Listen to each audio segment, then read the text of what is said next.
And then I think that the second thing that's also important is like scaling district wide, which I know we started to talk about in my previous district.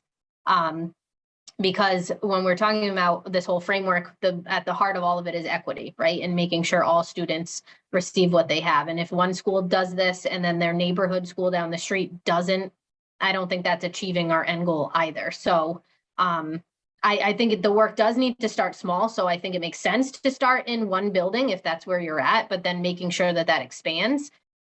I mean, I just think it comes down to budget, and I feel, like I feel really strongly saying that, and I also feel bad saying that because we're talking about kids and we're talking about work that needs to be done.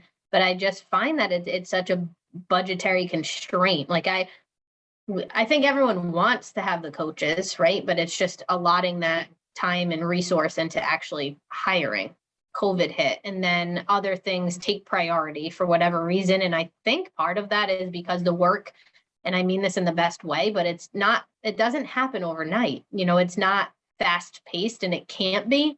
And so often in education, we want to snap our fingers and have the results show the very next day, the very next year through RICAST or whatever it might be. And I feel like when we take that Band-Aid approach to try to like bump up scores and bump them up quickly, it really is just that. It's a Band-Aid instead of fixing like a systemic issue, which takes time, right? 3 to 5 years. And a lot of people don't have the patience. That's bad to say, but they don't have the patience to actually see the work through. And then it's right. It's that terrible cycle in education. Oh, that didn't work. Let's try this. Oh, that didn't work. Let's try this.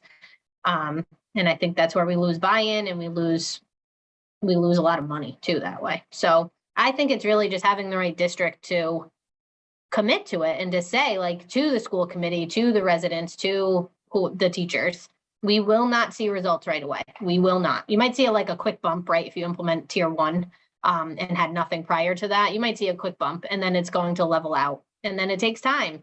And I don't know that everyone's willing to wait